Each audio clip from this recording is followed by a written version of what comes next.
Studio.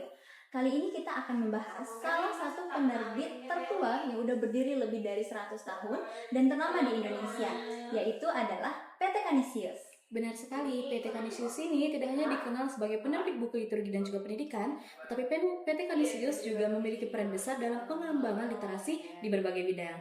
Nah, saya penasaran nih, bagaimana sih cara Canisius ini bisa bertahan dan relevan dengan perkembangan digitalisasi pada saat ini? Nah, sebelum kita masuk ke situ tuh, kita akan bahas tuntas ya mengenai program komunikasi mereka, penerbitan buku hingga program kerjasamanya nih dengan PT Canisius. Dan mungkin kita langsung saja ya kenalan dengan narasumber kita hari ini di PT Canisius. Ada Kak Dea dari Divisi Pemasaran, Kak Tata dari Sekretariat Komunikasi, dan Kak Excel dari tim penerbitan. Hai Kak semua, terima kasih telah hadir dan meluangkan waktunya di Talk Culture Studio kita hari ini. Dan mungkin teman-teman Canisius bisa say hi pada para penonton. Hai. Ya, terima kasih juga sudah mengundang kami di Talk Culture Studio ini, sehingga kami bisa sharing terkait PT kami, PT Canisius. Baik, kita akan mulai aja langsung ke bahasannya. Boleh diceritain nggak seperti apa program komunikasi yang dilakukan oleh Canisius untuk mempromosikan buku-bukunya?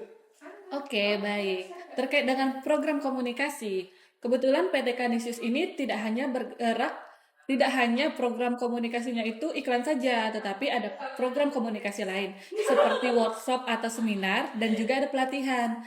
Nah, terkait dengan seminar, kebetulan kita itu mengadakan seminar tidak hanya di Jogja nih, tetapi ada juga di luar Jogja seperti di Jakarta dan juga di Malang. Oke, terkait seminar dan juga workshop yang dilakukan oleh PT Canisius ini bentuknya seperti apa ya? Terkait seminar ini sebenarnya seminar buku.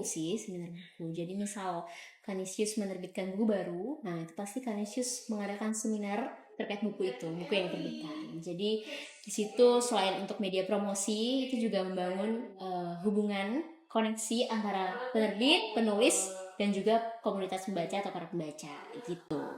Untuk seminar ini apakah terbuka untuk umum atau bagaimana? Oke. Terkait itu, kebetulan PT Canisius ini itu berfokus pada edukasi dan pemberdayaan. Nah, terkait dengan seminar yang kita lakukan, itu tergantung dengan buku apa nih yang mau kita perkenalkan.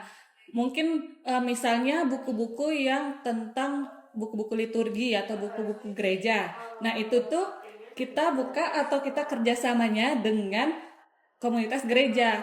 Nah, tetapi kalau terkait dengan buku yang umum, mungkin buku-buku yang bersifat nggak hanya terfokus pada yang Katolik saja. Nah, itu kita biasa seminarnya itu bersifat terbuka nih kebetulan. Baik, untuk mengenai target audiensnya PT Canisius nih, apakah memang difokuskan pada segmen anak muda saja atau siapapun bisa? Oke, terkait target pasar kami ya, secara umum sih tidak ada target yang benar khusus. Buku-buku Canisius hanya untuk anak muda enggak, tapi memang ada seri anak seperti seri Franklin itu memang dikhususkan untuk anak-anak. Jadi isinya cerita anak seperti itu, dan biasanya untuk promosi terkait buku-buku publikasi anak itu kami biasanya mengadakannya di bulan Kitab Suci Nasional. Jadi di bulan Kitab Suci Nasional itu kami mengadakan kegiatan di situ, tujuannya untuk memperdalam iman anak atau juga agar anak-anak bisa lebih mudah mengerti terkait isi Kitab Suci. Nah, untuk rujukan utamanya dari cerita si Franklin ini atau publikasi anak yang lain gitu. Menarik ya, aku sempat searching dan menemukan kalau Canisius itu ternyata memiliki 2 layanan penerbitan, yaitu yang regular dan exclusive publishing. Boleh diceritain nggak itu bedanya? Ya, jadi kalau di kami, di Canisius itu ada 2 ya, ada yang reguler, yang biasa, atau mungkin yang eksklusif. Nah, kalau untuk yang reguler atau yang biasa itu sistemnya adalah teman-teman itu mengirimkan naskahnya ke kami. Nah, nanti bisa kami bantu editing atau kami bantu untuk cek naskahnya. Nah, itu tanpa membayar sedikit pun ke kami, nggak usah bayar. Nah, kalau untuk nanti kedepannya apa distribusinya atau penerbitannya itu nanti kita sahkan ke teman-teman sendiri. Nah, kalau untuk yang eksklusif itu sistemnya hampir sama dengan yang tadi, cuma teman-teman harus membayar dulu ke kami yang minimal 8 juta lah, karena segitu. Nah, nanti kami bantu segala macam. Nah, nanti baru ke depannya bebas nih teman-teman mau didistribusikan sendiri atau masih mau dibantu oleh kami, itu terserah teman-teman gitu kalau di kami. Mungkin saya ada pertanyaan nih buat teman-teman Kanisius. Mengenai soal digitalisasi ya, apakah dengan makin maraknya e-books dan audiobooks itu Kanisius ini mengalami penurunan di pengunjung event offline? Oke, berarti terkait seminar buku ya. Eh, Nyatanya ini menjadi tantangan sih membuat kami, karena seminar buku sekarang pesertanya mulai berkurang. Biasanya satu ruangan itu full, tapi sekarang mulai 3/4 atau bahkan setengahnya. Tapi itu tidak membuat kami pesimis, kami tetap optimis karena menurut data penjualan kami, buku-buku cetak itu tetap dicari oleh teman-teman pembaca gitu. Jadi memang eh, penjualan buku cetak akan tetap kami lakukan. Tapi sebagai bentuk adaptasi dengan digitalisasi ini, kami juga membuat layanan buku elektronik. Nah, buku elektronik ini bisa teman-teman akses dari Google Books atau melalui aplikasi. Jadi teman-teman beli bukunya baru teman-teman bisa baca, seperti itu. Jadi memang ada proses adaptasi yang dilakukan oleh Kanisius ya dalam menyesuaikan perkembangan di dunia modern saat ini. Selain penerbitan, Kanisius ini juga melayani jasa percetakan. Boleh dijelaskan seperti apa jasa percetakan yang dilakukan oleh Kanisius? Ya, nah benar sekali. Jadi Kanisius ini tidak hanya bergerak di bidang penerbitan buku saja, tetapi Kanisius juga bergerak di bidang percetakan. Percetakan yang dilakukan itu seperti mencetak undangan, mencetak box makanan, atau mencetak mungkin produk-produk gereja seperti teks misa. Jadi Kanisius ini punya 3 pilar nih. Yang pertama itu ada distribusi, yang kedua ada percetakan, dan yang ketiga itu ada penerbitan. Oke, terkait dengan distribusi dan penjualan ya, apakah buku-buku yang diterbitkan oleh PT Kanisius ini hanya dijual di PT Kanisius saja atau ada di tempat lain dan juga atau ada di kota lain juga?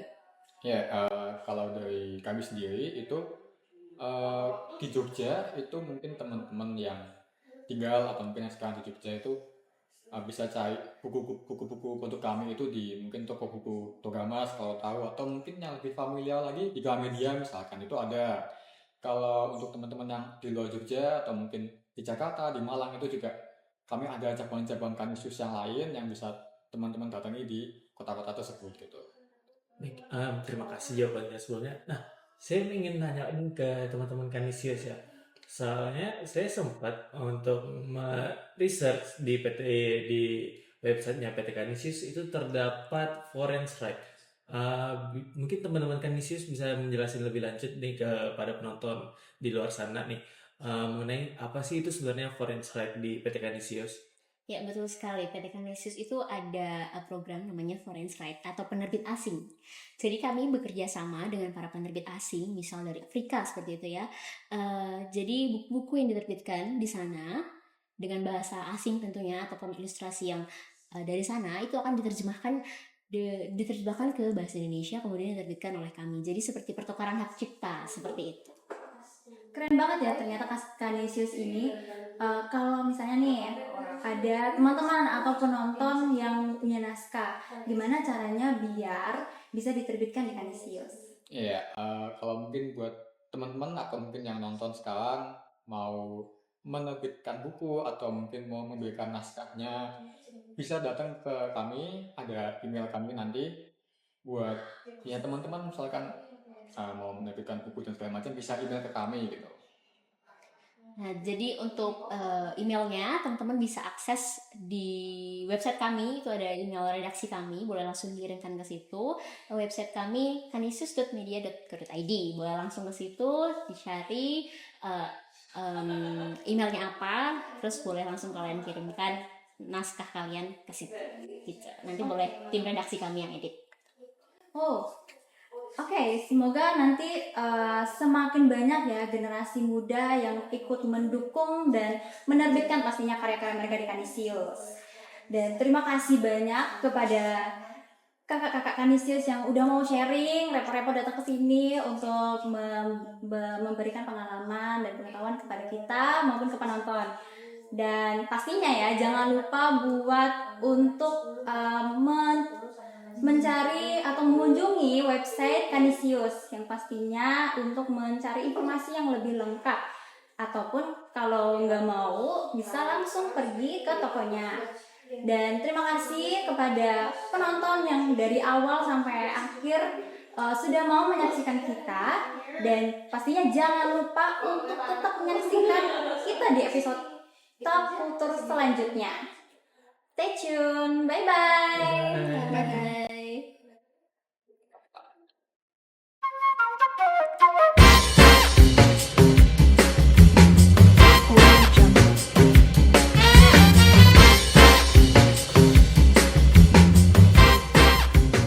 Audio Jungle.